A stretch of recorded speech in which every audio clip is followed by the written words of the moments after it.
সবাই কেমন আছেন? আজকে আমি মসুরের ডাউল আর মুগ ডাউল দিয়ে খুব মজার একটা ঝরঝরা খিচুড়ি রেসিপি দেখাবো। মসুরের ডাউল আর মুগ ডাউলটা খুব ভালোভাবে ভেজে নিচ্ছি। ডাউলগুলা খুব ভালোভাবে ভেজে নিয়েছি। এবার আমি ডাউলগুলা ধুয়ে নেব। খিচুড়ি রান্না করার জন্য প্রথমে কড়াইতে আমি তেল দিয়ে দিছি। এবার আমি জিরা দিয়ে দেব, দালচিনি, এলাচ, গোলমরিচ আর লবঙ্গও দিয়ে দেব। বেটে রাখা পেঁয়াজ, রসুন আর আদা দিয়ে দেব। এবার আমি হলুদ গুঁড়ো দিয়ে দেব, শুকনো মরিচের গুঁড়া আর স্বাদ মতো লবণ দিয়ে সব মশলাগুলো একসঙ্গে খুব ভালোভাবে কষাবো। মশলাগুলো খুব ভালোভাবে কষানো হয়ে গেছে। এবার আমি মুরগির মাংসগুলো দিয়ে দেব, সাথে কিছু আলুও দেব। এবার সবগুলা খুব ভালো করে সময় নিয়ে কষাবো। খিচুড়ির টেস্ট বাড়াতে বাসায় যদি আপনাদের বিরিয়ানি মশলা থাকে তাহলে অল্প দিয়ে দেবেন, দেখবেন খিচুড়ির টেস্টটা দ্বিগুণ হয়ে যাবে। দেখুন আমার মাংসটা খুব সুন্দরভাবে কষানো হয়ে গেছে। এবার আমি এতে চাউল আর ডাউল দিয়ে দেব। চাউল আর ডাউল আমি দিয়ে দিয়েছি। মাংসের সঙ্গে খুব ভালো করে এবার একটু ভাজা ভাজা করে নেব।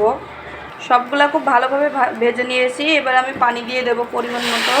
এখানে আমি যতটা চাউল নিয়েছি ঠিক তার ডাবল পানি দিয়েছি, তাহলে দেখা যায় আমার চাউলটাও খুব ভালো ফুটে যাবে আর ভাতটাও ঝরঝরা হবে। খিচুড়িটা প্রায় শেষের দিকে, তো এবার আমি একটা সিক্রেট মশলা দেব যার জন্য খিচুড়ির টেস্টটা আরও বেড়ে যাবে। তো এখানে আমি জিরে, ধনে, তেজপাতা, দালচিনি, এলাচ, লবঙ্গ আর গোলমরিচ সব কিছু একসঙ্গে ব্লেন্ড করে নিয়েছি। তো এগুলো আমি এবার দিয়ে দেব। মশলাগুলো এবার খিচুড়ির সঙ্গে মিশিয়ে ঢাকা দিয়ে রাখতে হবে, তাহলে পানি যে বাকিগুলো আছে খুব ভালোভাবে শুকিয়ে ভাতটা ঝরঝরা হয়ে যাবে। সামান্য ধনিয়া পাতা দিয়ে দিলাম আর ওপর থেকে অল্প ঘি দিয়ে দিলাম। এবার আমি ঢাকা দিয়ে একদম লো আঁচে কিছুক্ষণ রান্না করব। আমার খিচুড়িটা একদম রেডি খাওয়ার জন্য। ঘি আর সিক্রেট মশলা ছেড়ে মানে এত সুন্দর একটা ঘ্রাণ আসতেছে যে কি বলবো। সেন্টটাও যেমন সুন্দর আসছে, মাশাআল্লাহ খেতেও অনেক দারুণ হয়েছে। তো আপনারা দেখতেই পাচ্ছেন খিচুড়িটা কত সুন্দর হয়েছে।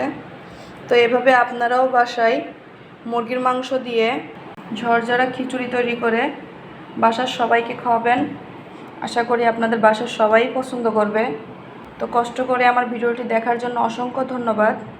আশা করি আরও ভালো ভালো ভিডিও আপনাদের জন্য নিয়ে আসতে পারবো। আসসালামু আলাইকুম।